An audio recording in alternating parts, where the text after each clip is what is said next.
thinking about the UN itself rising out of the ashes of the Holocaust, the founding documents coming after that experience, the Pledge of Never Again, and that body which honors Ibrahim Raisi ordering Israel to stand down against the modern-day Nazis who tried to commit the largest atrocity, did commit the largest atrocity since the Holocaust, who pledged a genocide, a second Holocaust against the Jews, and say you're not allowed to fight back. To me, that means we need a complete reset. Hello, I'm Jonathan Tobin, Editor-in-Chief of the Jewish News Syndicate, JNS.org, and you're listening to Top Story, a weekly podcast where I analyze the most important stories happening in Jewish news around the world.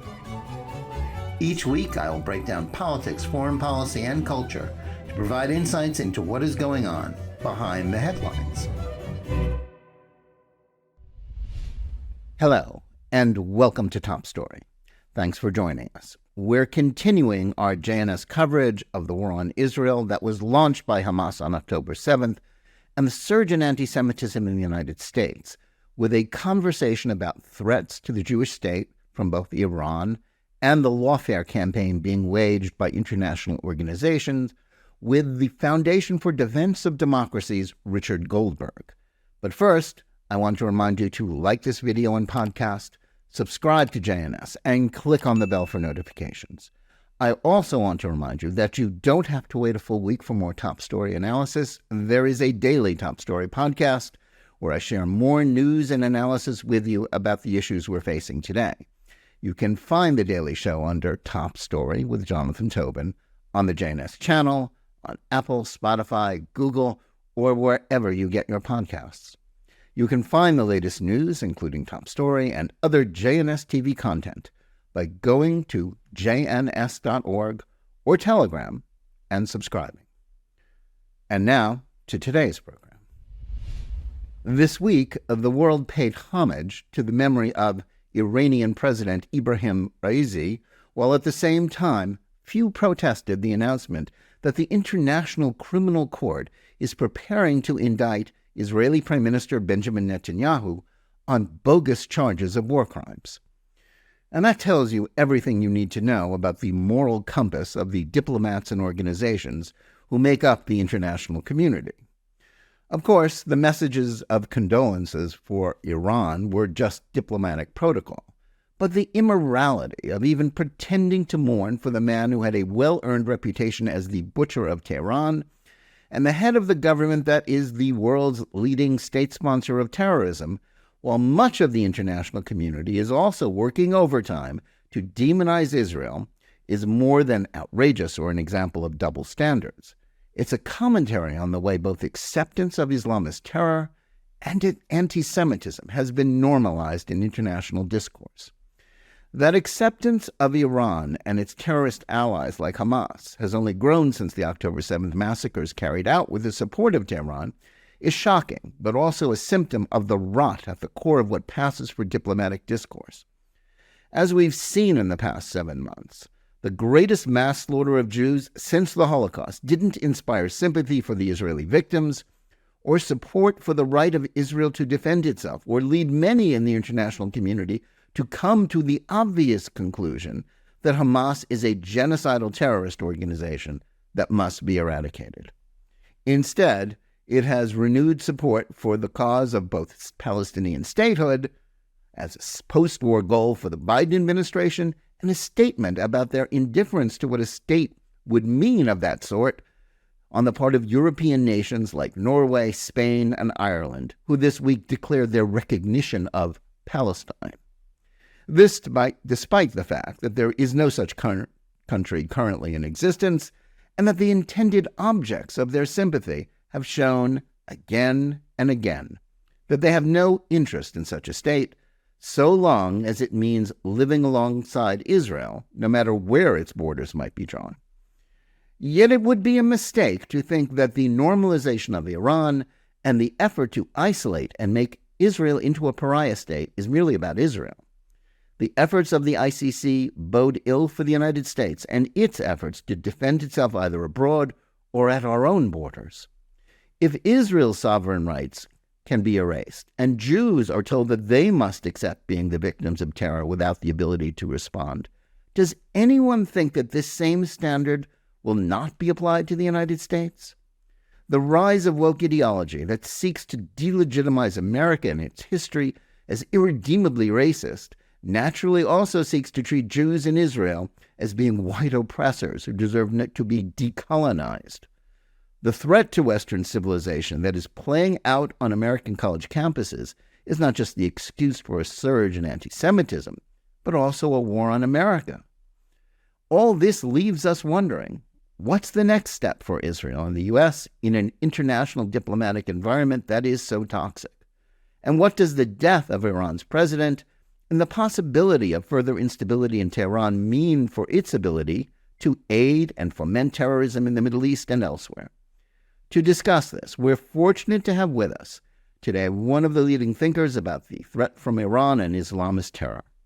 Richard Goldberg is a senior advisor at the Foundation for the Defense of Democracies. From 2019 to 2020, he served as director for countering Iranian weapons of mass destruction for the White House National Security Council.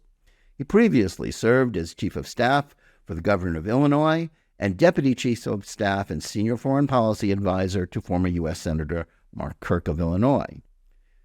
Richard Goldberg, welcome to Top Story. Thanks for having me. Well, Richard, thanks so much for joining us today. Really appreciate it.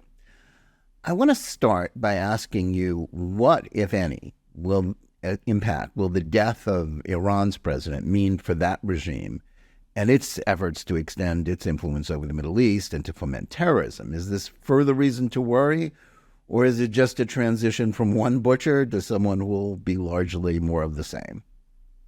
Yeah, there's two ways of looking at this. Number one, obviously the supreme leader, the Ayatollah Khamenei, is in charge of the country, right? He's the actual head of state, and we call this person the president. I think most Americans hear that and think, oh, wow, they lost their leader. They didn't actually lose their leader. They lost the president, who's ultimately, they call it an election, but let's say selected by the supreme leader through a complicated process that gives people the illusion of an election, but ultimately is the person who Ali Khamenei wanted to be the president, to actually govern Iran, carry out his orders, etc. The Supreme Council on National Security that Iran has is made up of several individuals. Raisi would have been one of them, but you have other people who are in the national security establishment. Certainly you have the Revolutionary Guard Corps, its commander, the Quds Force commander, which we designate in the United States as a terrorist organization. These machines keep running, they keep going. And so from a foreign policy perspective, from the nuclear program, the missile program, the sponsorship of terrorism throughout the region, the assassination plots that are ongoing against U.S. officials, all these things, they will keep happening. Now, that's the bad news. The good news is that there still is a transition taking place inside of Iran. Supreme leader had some sort of a playbook. He had some sort of a plan for his own succession, obviously. The man is not young. He's been battling cancer for years. Everybody sort of viewed the Raisi selection as president as some piece of a puzzle that we can't fully see of what he is doing to prepare for his own succession. That could mean that Raisi was supposed to be the next supreme leader. It could simply mean that he was the guy who was supposed to take care of the machine while his successor was groomed and brought forward in certain ways, moving pieces around a chessboard carefully. So Raisi's unexpected death throws whatever that plan is into a bit of disruption, and there will be people within the system jockeying for control. The supreme leader is going to have to figure out how to adjust whatever plan it was. Is the supreme leader's son going to be promoted in some sort of way to be his successor? That will be controversial in some parts of the regime. Will be somebody else who will take Raisi's place to simply be the governing fixture there to keep the lights on and keep everything rolling. It's going to have to be somebody very trusted, very loyal to the Ayatollah, that he can trust to just simply be a technocrat almost to carry out his orders, not somebody with an independent power base. Why do I say this is the good news piece? Well, it's going to force the regime to look inward for the time being to some extent. Now, you could make the argument that they will do more saber rattling. They might escalate through their proxies to distract from a moment of instability and uncertainty. That's possible, but in the end, this is a moment of uncertainty. It's not part of the plan, which means it is a moment we could seize on to accelerate uncertainty and anxiety and instability inside the country, they're going to have to go back to this snap election within 50 days. They've set it for June 28th. Anytime they go to a sham election inside of Iran, where the people know they're not being given all the choices to vote for, that even when they go ahead and vote for the limited selection of people that the Guardian Council, the Expediency Council has given for them to choose from, they know that whoever they select is going to be whoever the supreme leader really wants to be president in the end. He's going to fix the election. And so anytime you bring people back out into the street, questions the legitimacy of the regime alongside what continues to be enormous inflation, 46, 47%, a currency that remains in the toilet, a lot of just economic uncertainty on top of the political uncertainty, it's combustible. Now, I don't have a lot of confidence that our government's going to take advantage of that. We're providing sanctions relief to the regime right now. We just sent condolences to the regime on Raisi's death. But maybe Israel could in certain ways, whether that means escalating against the proxies, that means Hezbollah, the Houthis, militias, in addition to Hamas, or escalating inside of Iran in certain covert ways. Right. When a protest movement reoccurred in the fall of 22, I heard some optimism from some people about, well, maybe this is the end of the regime. I was personally skeptical because they didn't, the mullahs haven't seemed to lose their taste for blood, and tyrannical regimes generally only fall when they get weak, not when they're still willing to kill people. Is this transition just more evidence that it's a lot? This regime is a lot more solid than we would like to think, and that it's, as much as there's plenty of evidence that the Iranian people would like it to go away, but that it's going nowhere. Well, I think it's not in itself, this moment, an indication of the strength of the regime. If the supreme leader had died unexpectedly, we would be seeing a lot more potential chaos, uncertainty. That would be far more interesting to observe and then provide indicators of the strength or weakness of the regime to maintain control in a moment where you have an actual vacuum for the top leader. Now, obviously, the mullahs will try to, go according to the supreme leader's plan, and they'll try to have something in place, but there will be other elements like the Revolutionary Guard Corps that could try to seize on the moment and upend that plan. And there could be folks throughout the network that we saw during the uprising after Mahsa Amini's murder that could have their own ideas of what they're going to do the day that they learn the supreme leader is dead. What we know is that the regime has incredibly tight control of the security apparatus. We've seen them be able to use that ruthlessly. They didn't know what to do at first for the first few months of the Mahsa Amini uprising because of the women being in the streets at the forefront of a lot of these protests, and because it wasn't just one group in one place at a big rally like you had seen in 2019 where they gunned down 1,500 people at once in the streets. This was spread out. It was sporadic. There were pop-up protests going on throughout the country. By the way, the pop-up protests are going on throughout the country today. We don't hear about them. No, we don't. There's very little coverage of very little coverage. They're sizable. They're not massive demonstrations, not thousands of people, but you're getting dozens, you're getting hundreds in some cases. And it's not in just one place. It's not just urban or rural. It's not ideologically driven. It's throughout the country. You can go to FDD's website, fdd.org. We have an Iran protest tracker where we look at every single day. Any open source information that comes in about a protest, we log it. It's there. And you can see the heat map of where it is in the country. But unless you have a real moment of instability, which really would only come, I think, when the top guy is gone, if all the other stars align, and there isn't a lot of infighting at that moment and an opportunity for the people to seize something for themselves, it's not going to matter. It's like if the President of the United States is still alive, but the VP, dies unexpectedly. It's a shakeup. People are concerned about it, but it doesn't actually change control of the country. It doesn't change the security apparatus, the command and control, and the ability to continue governing. Yeah, fair enough. Now, you mentioned this a moment ago, but the willingness of so many governments to extend their condolences to Iran over Raisi's death was rationalized, obviously, as diplomatic protocol, but certainly grated against the sensibility of many people.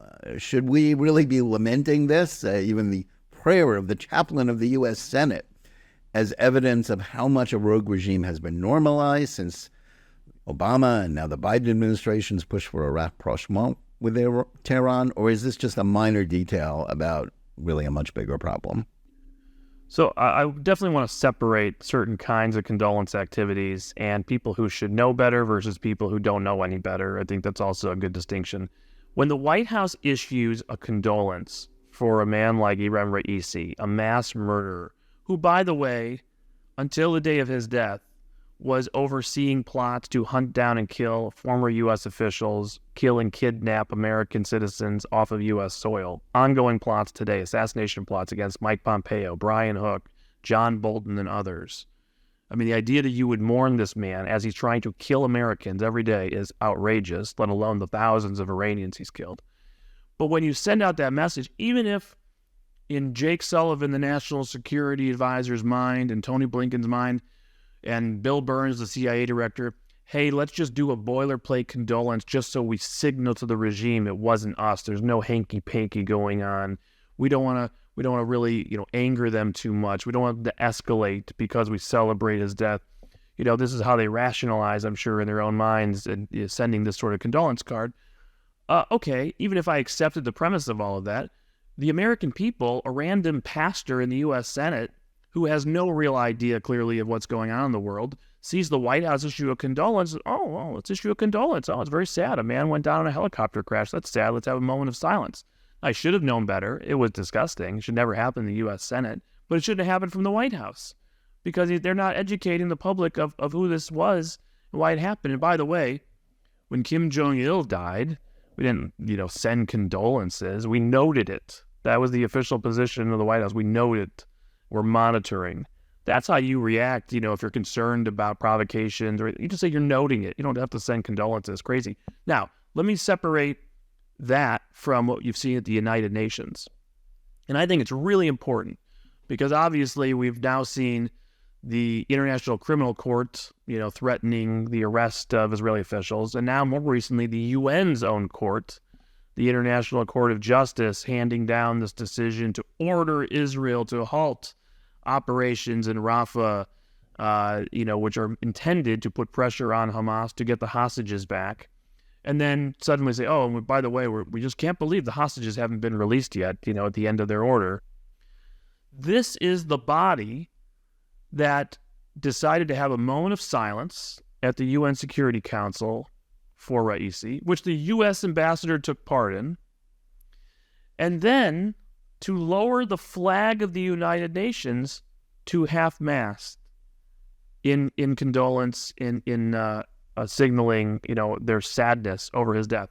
I got to say, the juxtaposition for this week of the United Nations lowering the flag for Ibrahim Raisi, the president of the world's leading state sponsor of terrorism, a mass murderer, somebody who lived his entire life antithetically to the Charter of the United Nations, to then end the week with an order of Israel, a democracy, thinking about the UN itself rising out of the ashes of the Holocaust, the founding documents coming after that experience, the Pledge of Never Again, and that body which honors Ibrahim Raisi ordering Israel to stand down against the modern-day Nazis who tried to commit the largest atrocity, did commit the largest atrocity since the Holocaust, who pledged a genocide, a second Holocaust against the Jews, and say, you're not allowed to fight back. My God, that is where we have come since 1905. And to me, that means we need a complete reset in how we view the UN, all of its organs, how we treat the funding of the UN and its organs. And if we continue on this status quo autopilot of believing that the UN has all the answers and we're going to participate, we're going to hand over our money and hand over control to them, that is a blessing for the Communist Party in China. It is an absolute recipe for the decline of the United States. Yes, it's outrageous. I completely agree. And I agree about the juxtaposition of those two events. what people in the administration would tell people like you and me is that, well, the UN is there. We can't change it. We can't pull out of it. We can't really, we have to live with it. Do we really have to live with the UN as it is, with the international community, with the organs of international diplomacy, functioning in this way and lacking a moral compass? What levers would this administration, if it came to its senses, or a successor administration, have to change it? Yeah, we've laid this out extensively. We published a blueprint for a better way of approaching international organizations a couple of years ago, and I've done several op-eds you can find online on this point. Number one, I've actually evolved myself, where I always hesitated to fully endorse this point, but since October 7th, I think there is no way around this anymore. We should cut off all funding to the regular budget of the United Nations. There is no reason for us to be providing nearly $1 billion to the UN's regular budget. That should go away. We should stop making that. That is the money that is being used to lower the flag to half-mast for Ibrahim Raisi. That should not be allowed anymore. You then take a look at all the other organizations that are UN affiliates, the specialized organizations and others, and we make evaluations of their utility. Are they serving their intended purpose, their stated goal, or have they been taken over by authoritarians, by terrorist actors or their sponsors or their allies? Are they working to undermine the United States and our allies or advance our interests? Is there an ability for us to use our influence there based on its governance structure, how it holds elections or if it holds elections, who does the electing, who serves on the board? Can you get into a position to influence who's going to be the director general? Does our money actually work there, or is it just throwing it down a toilet for China, Russia, North Korea, Iran, Hamas, others to use against us? And then we say, okay, that's how it's going to be. Voluntary contributions going forward. We make the decision if this is a return on investment that's positive for the American taxpayer. We condition our assistance on clear value-based decisions like you can't use our money to engage in financing terrorism. You can't use our money to engage in anti-Semitism. You can't use our money for XYZ criteria. You can't exclude our allies like Taiwan from at least being an observer in these organizations. Oh, you don't want our money? Fine. You don't need our money. That's great. We don't do any of this right now. The Trump administration had started that sort of thinking.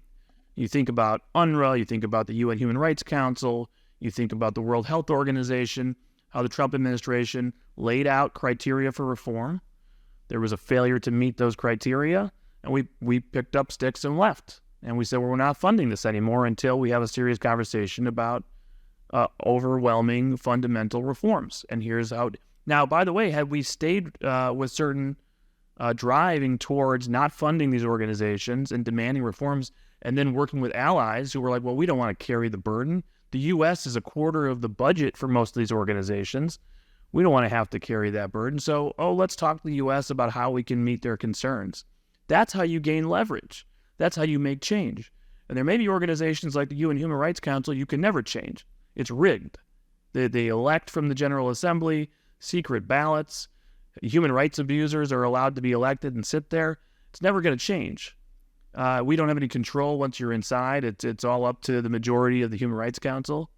But a place like the World Health Organization that relies on our funding, organizations that can peter out if we and our allies start cutting them off and squeezing them, we absolutely can use our influence. So that's why I think this needs to be a complete reset, a complete redesign of how we talk about international organizations, how we approach them, how we view value and utility. And it doesn't have to be something that is antithetical to multilateralism. I know that's the watchword for the Biden administration, the Obama administration before them. They're averse to these ideas of America first and actually looking at our sovereignty and our interests first. This is about democracy. This is about ensuring that our way of life actually continues, that we win a Cold War against China, that we don't allow authoritarians like Putin to get away with invading sovereign countries in Europe. This is about standing up to regimes like Iran and North Korea. All of this is put together in when you start looking under the hood inside the UN and their organizations, how all of those regimes are taking advantage of that system that we're paying for. It has to stop. It has to stop. Well said. Now, as you referenced this before, if as much of the international community seems to want, Hamas survives the war it started on October 7th, how will this impact Iran's plans for the region and the ability of Arab states to continue to resist their influence? Yeah, that's a very good question. It's an important question. Obviously, zooming out, right? And by the way, the Raisi funeral provided us one of the best pictures of Iran Terror Inc. available in recent memory, as all of the different tentacles of this terror octopus flocked to the head to pay homage to Imran Raisi. And so you saw representatives of all the different terror organizations that they fund, all the militias. And we remember that Iran is not just a threat because of its own nuclear weapons, quest, its missiles, what it does from inside its territory, but it is waging a seven-front war against Israel. You think of the Houthis in Yemen firing on the Red Sea, the militias, terrorist groups in Iraq and Syria, Hezbollah in southern Lebanon, Hamas being one of these tentacles for a long time in Gaza, and many cells of various organizations that they fund and arm in Judea and Samaria, also known as the West Bank. So you put that picture together and you think about what is Iran looking at right now on the chessboard as the world comes down to isolate Israel, as the U.S. president tries to isolate and pressure Israel at times to pull back to end the war against Hamas, to destroy Hamas's control of Gaza and its ability to wage terrorism from Gaza prematurely. They see in America that is very scared of confrontation. That is why that for 3.5 years, the Biden administration has pursued a return to a nuclear deal, offering all kinds of sweeteners, pulling back on any confrontational steps, not even willing to do censure resolutions at a UN organization in Vienna, like the International Atomic Energy Agency, while Iran races forward with its nuclear program, because that would be too provocative for the Biden administration. They see money flowing to the regime throughout all of this. October 7th did not stop sanctions relief for Iran from the Biden administration. 3 dead Americans killed in Jordan at the hand of Iran-backed militias did not stop the sanctions relief. Nothing has stopped the sanctions relief flowing to Iran as part of this unacknowledged nuclear deal that was cut last summer that you can read more about in some of my past testimony to Congress. But if the Israelis prove this thesis right, that Israel can be pressured to halt, that you can pull off something like October 7th and not pay an ultimate price as a terrorist organization, that means it's open season forever against Israel.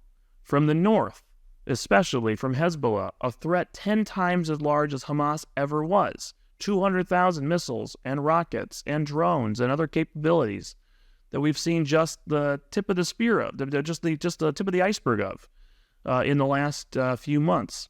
Many more capabilities there still in southern Lebanon. When you think about the Houthis that have been armed to the hilt by the Iranians in Yemen, and we see reports now even from the Biden administration going to the Security Council and saying, hey, we're very concerned. We're seeing more flow of weapons from Iran to the Houthis than ever before. Well, that's not surprising. We've done nothing to really stop the Houthis from continuing to fire into the Red Sea and to hold Iran accountable for arming, directing, sponsoring the Houthis. So Iran will see a premature end to Israel's campaign in Gaza as Israel unable to defend itself ultimately, unable to stand up for itself, and it being open season, not just on Israel, but all American and Western interests and allies in the region. It means that Iran sees its quest for regional hegemony as being within reach. It will continue its march to create this Shia crescent from Yemen all the way around to the Mediterranean and Lebanon. And it may succeed unless there is a fundamental change in U.S. policy. Turning to the nuclear issue, just before October 7th, or at least weeks before, I think, the Department of Defense released a report stating that Iran was potentially less than 2 weeks away from having the ability to build a bomb. after 3.5 years of Biden's efforts, which you just referenced, to revive Obama's disastrous nuclear deal, where do we actually stand in terms of the West's ability to prevent them from getting a nuclear weapon? So it's really important for people to understand how bad things are right now and how much things have changed from January of 2021 until today, end of May 2024. It is dramatic. All of the highly enriched uranium, that is to say, in uranium enriched above 5%, usually either a 20% enriched uranium or 60% enriched uranium that we have seen produced by the regime starting in January of 2021, all of its stockpile of high enriched uranium came under the Biden administration's policy of maximum deference to Iran. It did not occur during the maximum pressure campaign. It only occurred once maximum pressure turned into maximum deference. It is such a key thing to understand. And every time they have escalated since January 2021, first going to 20% at one facility, then going to 20% at another facility. This is the threshold now to get you into highly enriched uranium, 20%. And you then see nothing in response from the United States except offers of a nuclear deal. We want to pay you. We want to lift the sanctions. Help us help you. Just come back into the JCPOA, the old Iran nuclear deal, and we'll throw in some sweeteners maybe if we can find them. We won't condemn you at the International Atomic Energy Agency. We won't pass a censure resolution, and we'll try to even pressure the agency to back off on its investigations into undeclared nuclear activities inside the country. And time and again, Iran turned around and said, oh, this is so nice. We'll just race forward if you keep running after us for a deal and do nothing to hold us accountable. We'll just keep pushing the envelope until somebody finally says no. And nobody ever says no. So then they go to 60% highly enriched uranium, a stone's throw from weapons-grade uranium production. In fact, already by itself, a capability to load material into a cruder nuclear device. And nothing happens. They find evidence that Iran's making materials, key components, uranium metal, of a nuclear weapon. Nothing happens. Iran starts limiting access to the International Atomic Energy Agency's inspectors. Slow but sure. No, you can't access video anymore from our centrifuge manufacturing plant. No, so you can't even visit that plant anymore. You won't know how many centrifuges we have built, how many we have snuck out of the facility, and where they might be today. As we see more and more installed at their declared facilities, one wonders where they're coming from, what other facilities they're hiding more and more advanced centrifuges in for a potential crash nuclear weapons breakout in the future. We don't have the answer anymore, and we've done nothing to stop it. Then we see all the satellite imagery coming out showing Iran moving forward to build a new, what appears to be, underground enrichment facility. Apparently from all press reports, intended to be more hardened, deeper underground, more impenetrable to military action than the Fordo underground facility, which is buried under a mountain near Qom. This is very worrisome. Again, no action taken, nothing. Again, just asking, well, what can we do? What kind of deal can we cut? Can we get into a nuclear deal? And eventually, despite Iran helping Russia against Ukraine, providing drones, despite Iran cracking down on women inside the country, and all of this advancement in the nuclear weapons capability, all we see is the same appeasement posture from the administration time and again, until last summer they went and said, hey, is there something we could do to de-escalate with you? We don't want you to go above the 90% weapons-grade uranium threshold. You know, enriching uranium at 20%, 60%, nobody really understands what that means outside a few people who watch the space. 90% is going to get headlines of Iran producing weapons-grade uranium, and that's going to sound really bad. And there's only one purpose for 90% weapons-grade uranium. By the way, there's only one purpose really for 60% highly enriched uranium.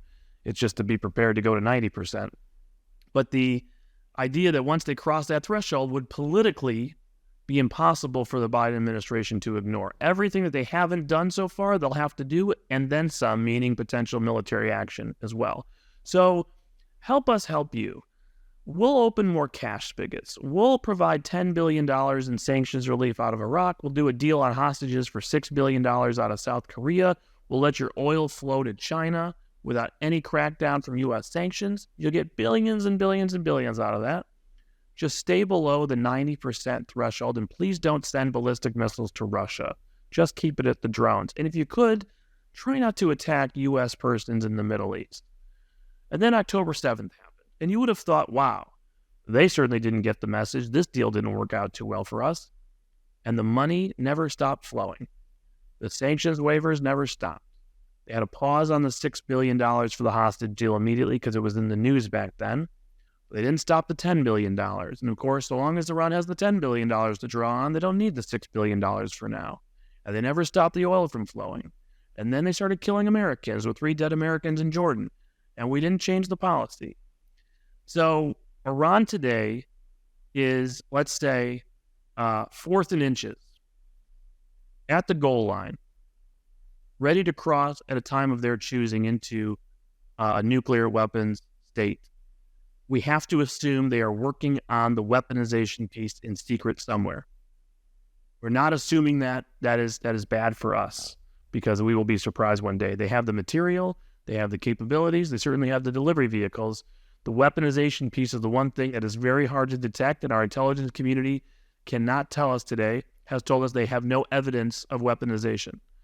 If there are computer modeling going on, if there's things going on at the universities or the secret military nuclear organization called SPND, where they still employ all the nuclear weapons scientists, and they finally decide, they get the order from the Supreme Leader to put the car together, they have the assembly line, they just got to put the car together, that's when it's game over. And so we're going to see at some point, if we have a change in power in November, if, let's say, President Trump comes back into office, he's going to inherit this and have to make decisions based on this state of Iran's nuclear program.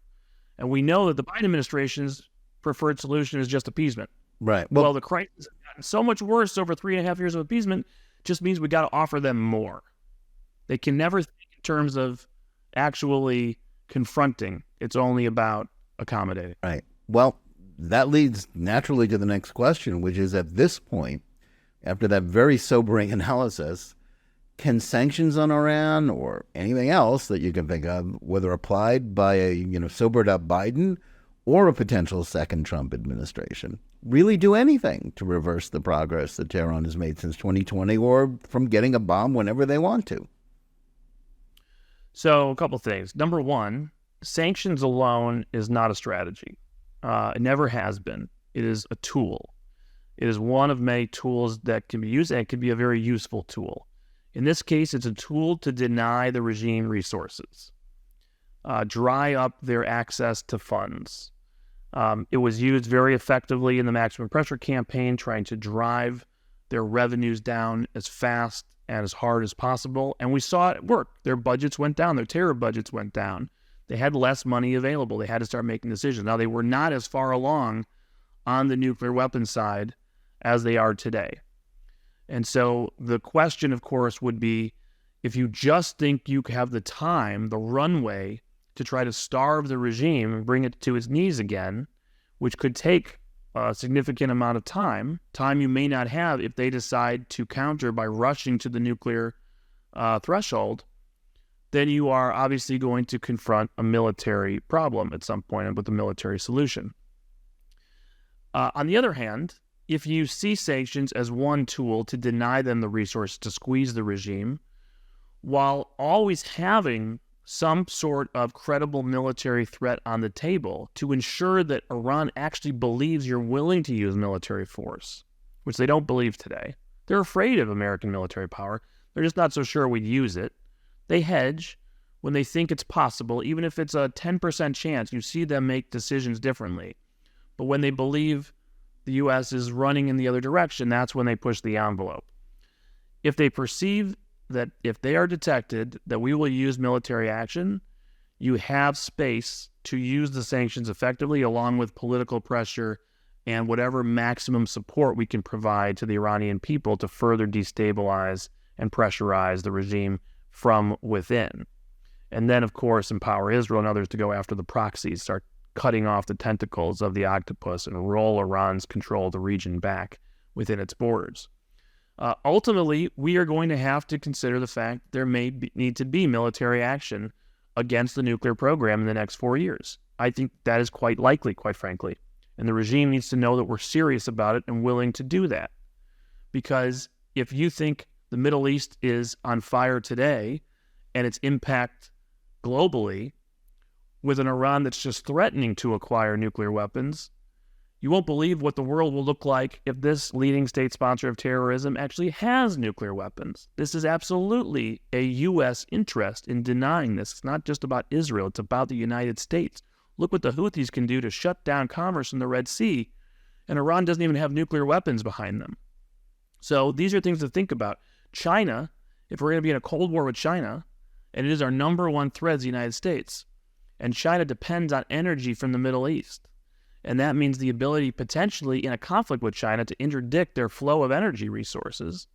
And Iran has nuclear weapons controlling the Gulf. That will really complicate the picture. And so we got to think three-dimensionally here of what it means for Iran to acquire nuclear weapons and understand why it is in our interest to deny that militarily. We're not looking for regime change, overthrow, Iraq invasion. It's nothing like that. We're talking about a precise, limited, in our interest directive from the military to deny a game-changing moment for the world that would be completely devastating for U.S. interest. Now, we don't want that to happen. It might happen. Even if that occurs, even if the nuclear program is taken off the table, even if you're forced into a limited military action to destroy the nuclear program, they're still going to be sponsoring terrorism. They're still going to be proliferating in the region. They're still going to be doing a lot of bad things. This is an evil regime. It's a bad regime, which means our sanctions will still be important to deny them the resources for all the other malign activities outside of the nuclear program. So my last sort of point is to say, in the past, we have thought too much about tying our sanctions to the nuclear activity, instead of viewing our sanctions as a way to deny them resources for all of their malign activities. And that was really one of the great changes in the paradigm of the maximum pressure campaign. Biden has moved back to this very flawed picture of offering sanctions relief just for the nuclear program. Even if you deal militarily with the nuclear program, as we may need for our national security, the sanctions are still needed to deny resources for terrorism, for missiles, and for all the other nefarious activities they get up to. Yeah, that's exactly right. It's not just about the nuclear threat, as dangerous as that is. Now, taking a look at another threat with Iranian origins, Israelis talk a lot about the need to deal with Hezbollah once Hamas is defeated, if for no other reason that the residents of northern Israel need to go back to their homes from which they've had to flee because of Hezbollah firing into Israel since October 7th. But is it possible to think that American support for Israel during the Iranian missile attacks bodes well for the effort to push Hezbollah back? Do you think the Biden administration is prepared under any circumstances to back an Israeli pushback against the threat to its northern border, especially when you consider the support it gave Lebanon before October 7th, especially about its efforts to gain some of the natural gas fields that Israel was exploiting?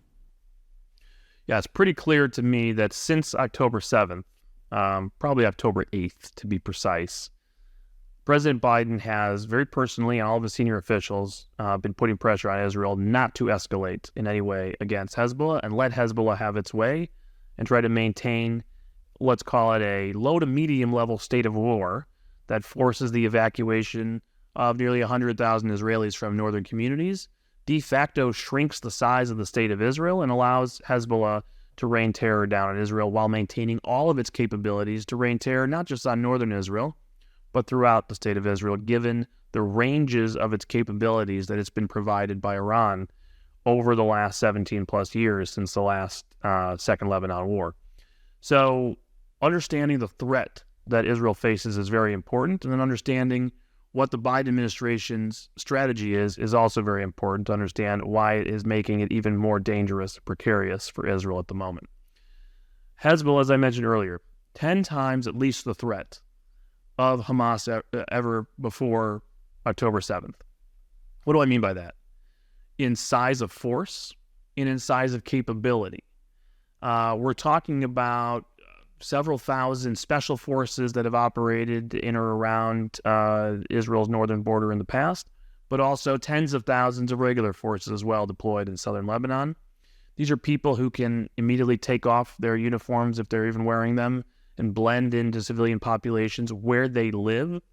Vast majority of Hezbollah figures that have been killed by Israel in counterstrikes since October 7th actually lived in the communities of southern Lebanon near the Israeli border. So when you hear people saying, oh, there might be a deal to evacuate people, Hezbollah is going to pull people back a certain number of kilometers from the border, their capabilities won't be there anymore to threaten Israel. Understand, Hezbollah lives in southern Lebanon. Their fighters live in the communities. Their kids go to school there. Their weapons are underneath their homes that you don't see. They invented human shields. They taught Hamas about human shields. So understand the threat you're dealing with. 200,000 missiles of various ranges, rockets of various ranges, drones of different kinds, UAVs and drones. We've seen other types of anti-tank missiles that we've seen rolled out already in the last few months. In the past, they've shown a capability of anti-ship missile. They have other potential means as well that we may or may not have seen. They've tried tunneling in the past into Israel to have October 7th-like invasions. In fact, what people may or may not actually know by now is that October 7th was, as we see it, a plan that was publicly displayed over several years by Hezbollah. And you can see various folks who have translated their materials. Everything that Hamas did on October 7th to invade Israel in that complex way was actually a Hezbollah plan to invade Israel from the north that we saw trained by the Radwan Special Forces and videos about how it would work released over time. So understand that if you're an Israeli who lives in the north, the idea that you could go back to your community after October 7th and trust that a larger force, a more capable force, a more heavily armed force than Hamas, which has in the past planned to do October 7th on the northern border, could be trusted by, with a UN peacekeeping force that has allowed them to grow this arsenal and this strength over the last 17 years, or the Lebanese armed forces, which are at this point under the influence or control of Hezbollah, which has effective control of Lebanon, these are going to be some sort of multinational or Lebanese forces that are going to prevent an October 7th in the north, is not believed by anyone who lives in a northern community, which is why nobody's living there at the moment. They're all evacuated and won't go back until the border is certainly secured and cleared to their liking. But secondly, even if you got people back to those border communities and you felt that weapons of a range of 10 kilometers couldn't reach anybody at this point, what about the weapons that go 50 kilometers and 100 kilometers and 200 kilometers? What about the drones that have been landing way deeper into Israel that have been coming from Hezbollah that we've seen launched? So this is something that Iran views, this Hezbollah force, is Iran's primary deterrent threat against Israel to protect itself and its nuclear program. It understands that it has built this weapon of mass destruction called Hezbollah on Israel's northern border and is waiting to unleash it at a moment of necessity. If Israel were to attack Iran for certain reasons, attack the nuclear program, they would seek to unleash Hezbollah. They might do it at a different point for other purposes. Now, a little bit of a different calculation since we saw Iran launch its own ballistic missiles and cruise missiles and drones from Iran towards Israel just a few weeks ago. Changes the calculus a little bit in that Iran has now not just normalized October 7th, normalized what Hezbollah is doing on a daily basis of firing missiles and rockets and drones into Israel and evacuating all of northern Israel. They've also now normalized their own ability to launch ballistic and cruise missiles. Because every time, by the way, this goes on, what does the United States do to Israel? Don't respond. Don't escalate. We have reports that the president called Prime Minister Netanyahu on October 8th, go back to my initial point, to say, do not respond in Lebanon. Do not attack Hezbollah.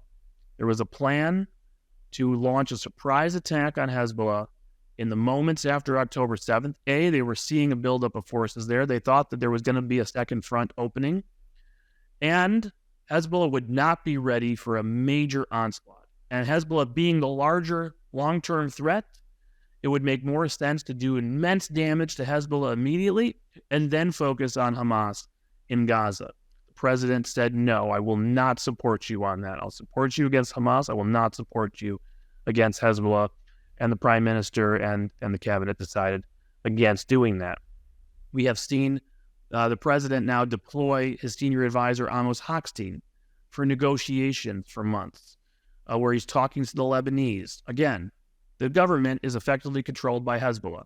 Talking to the Lebanese about replicating that maritime border you just referenced before, saying, we'll just do a land border agreement. Israel will give up land in the north to Lebanon, which will be strategically advantageous to Hezbollah.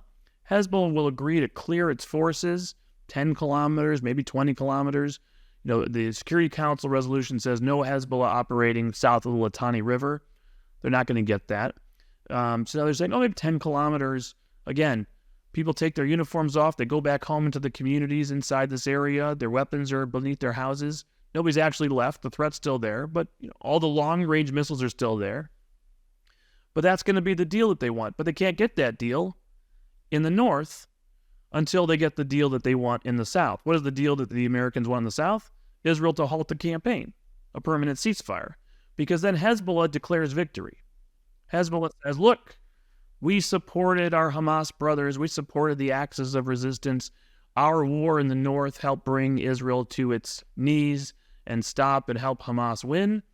We are now willing to also, put down our arms. We'll stop firing on Israel and do a sham deal that pays money to Lebanon. There's been talk of an economic bailout as an incentive, gives negotiations with Israel to gain more territory over Israel while not giving up a thing. Not a thing. So, it's a bad situation for Israel. This is a threat that is larger than Hamas and is going to need to be dealt with. You will not be able to guarantee security to any northern community, by the way, any central community long-term, unless you deal with the threat from Hezbollah. Let's turn for a moment to the pending ICC indictments of Prime Minister Benjamin Netanyahu and the Defense Minister Gallant. This is clearly part of an increased effort to isolate Israel, turn it into a pariah state like apartheid-era South Africa, and many in Israel and the U.S. tend to discount international organizations as a joke. But what does this mean for the future of Israel's ability to defend itself without being treated in this way? And quite frankly, what does it portend for the United States' own ability to defend itself abroad or even at our own borders? Yeah, the ICC issue and now relatedly the ICJ, two distinct courts, but ultimately both kangaroo courts using lawfare as a tool to abuse a system of law, claim it's acting under law, but actually using it as a warfare tool to put pressure on Israel on behalf of Hamas, ultimately. You have an unelected group of bureaucrats. You have a supranational organization that we're not even a member of, nor is Israel. That because we say, well, we have our own court systems here. We don't need to be a member of this organization. At some point, this organization, by the way, you go back to the Bush administration years when this was set up. And John Bolton actually wrote a very good column on this, talking about his time there and advising against the U.S. participating in the ICC from the get-go, not signing on to the Rome Statute, which is the treaty that governs the International Criminal Court, because at the time it was obvious that if all of these different states gang up on us, they're going to go launch investigations against the United States because there's anti-Americanism in the world. Let's be honest. Of course there is. So if a bunch of anti-American regimes are a part of the ICC and they push for an investigation into something we did one day after 9/11, which they have to defend our citizens and say, American soldiers have committed war crimes in Afghanistan. We want an investigation. Guess what? It happened. It's happening. It's an ongoing investigation that can be pushed forward at any time by the ICC. They could be issuing arrest warrants for our American soldiers who worked to defend the United States after the brutal 9/11 attacks. And so when we think about now they're doing it to Israel, to put more pressure on Israel to stop the war prematurely and allow Hamas to survive and allow Iran and its entire access to have some sort of victory and gain strategic advantage against Israel for the long term, we need to understand that this is a true threat. And it's a threat to us, and I'll tell you why. It's easy to laugh it off and say it doesn't matter. It's a kangaroo court. It's a bunch of idiots. Authoritarian governments get together and they do something like that. No. Do you know who the top funders of the ICC are? Our closest allies. Japan, number 1 donor to the ICC. Number 2, Germany. Number 3 and 4, France and the UK. And then Canada and Italy rounding out the top 6. We're talking about 2/3 of its budget probably from those 6 countries. Allies, NATO allies, or in Japan's case, closest ally in the Indo-Pacific, perhaps one of our most important allies in the world, and certainly I would imagine they view us the same way because they certainly need us in that neighborhood.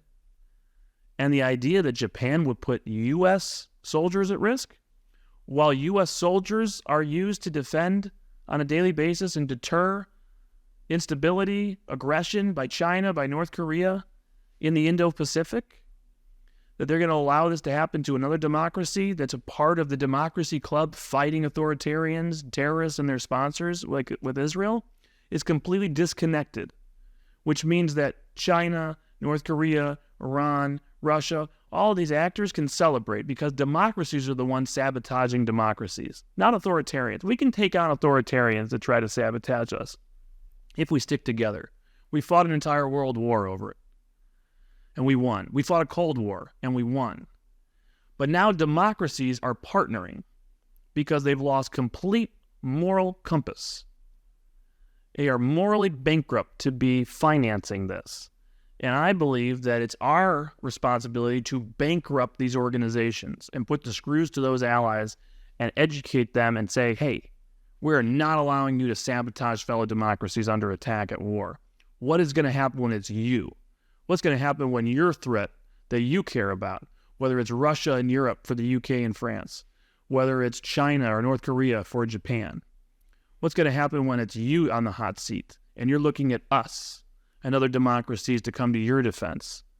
We are not tolerating this anymore. So that's why I think we need to get serious on it.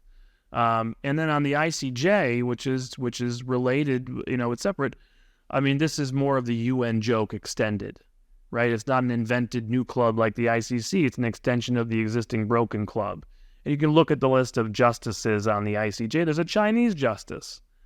I mean, that is truly a joke to have Israel be put before an international court of justice that includes a Chinese justice for a decision of whether or not a democracy can defend itself to try to get its hostages home from a terrorist organization.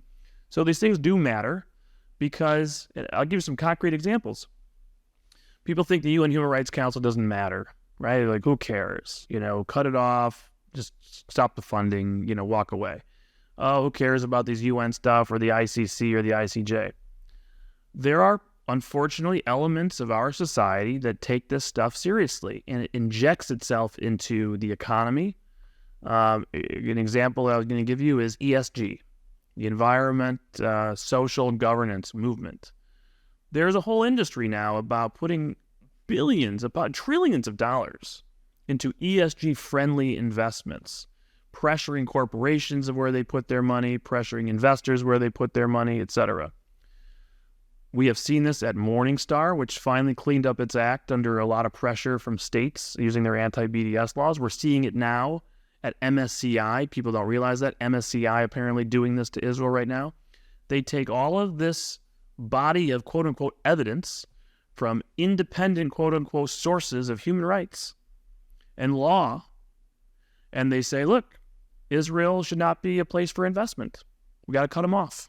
And they do that in other areas as well. So these things do matter. We have to push back on them. We have to educate people about why these are illegitimate bodies, why we should not take their rulings seriously, why we should not take their actions seriously, but then also take action to undermine them and cut them off at the knees and not allow them to conduct lawfare, which is a form of warfare against the United States or our closest allies. Yeah, I agree. Well, in final question, how do you think the reaction to October 7th in the United States, the campus protests, the surge in anti-Semitism, impacts Washington's ability to resist the spread of Islamist terror in the future, especially since concern for those who seem to support either explicitly or by implication both Hamas and Iran seems to be part of policy considerations, at least for this administration? We have a very difficult moment in the body politic going on, and it's tragic and it's dangerous. And we have to be fighting this ideologically here at home because it is a threat to our future and a threat to our national security. If this ideology that we're seeing embodied in these college protests, these Hamas encampments, the protests in the streets that you've seen, frankly, the ideological Hamas encampment that exists within the Biden administration itself, as we've seen anonymous letters and protests and resignations, this is really dangerous stuff. When people start celebrating the Houthis, celebrating Hezbollah, celebrating Hamas, wearing their shirts and flags.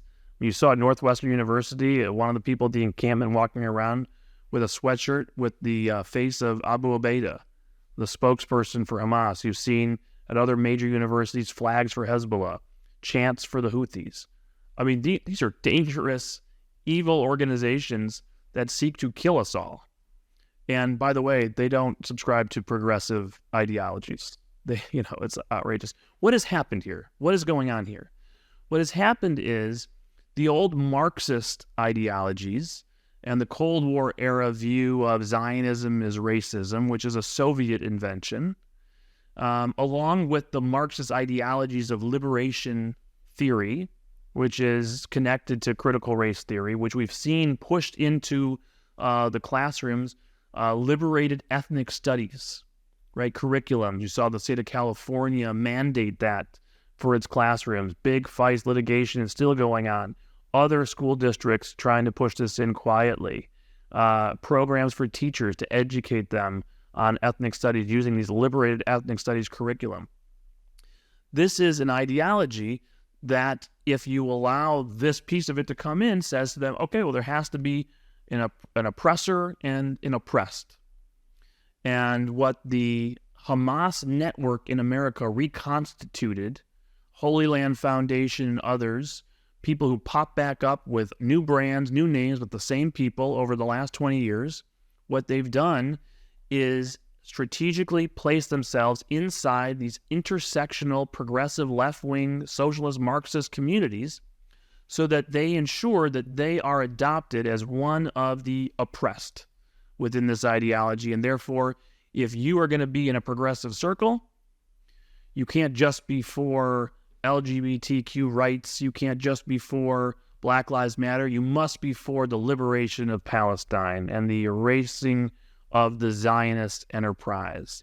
Pure anti-Semitism, but built around this narrative, this Marxist ideology that has found a resurgence in the last few years.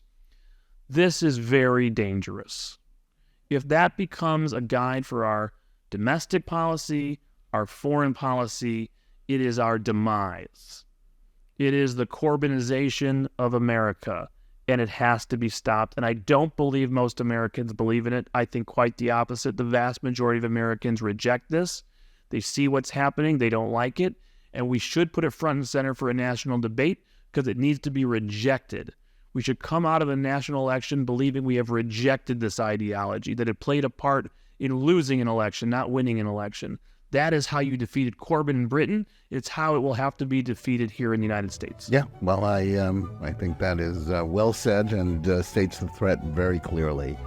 Richard, thanks so much for joining us today and for your insights. You can follow his work by going to fdd.org or on X at Rich_Goldberg. We also want to thank our audience. Please remember to tune in every day for Top Story Daily Edition. And whether you're listening to us on Apple, Spotify, or any of the other podcast platforms, or watching us live on Facebook or X, or on the JNS YouTube channel, please like and or subscribe to JNS, click on the bell for notifications, and give us good reviews. Please write to us at editor@jns.org and let us know where you listen or watch the show and what you think about it. And remember, keep reading and thinking for yourself, and we'll see you again next week.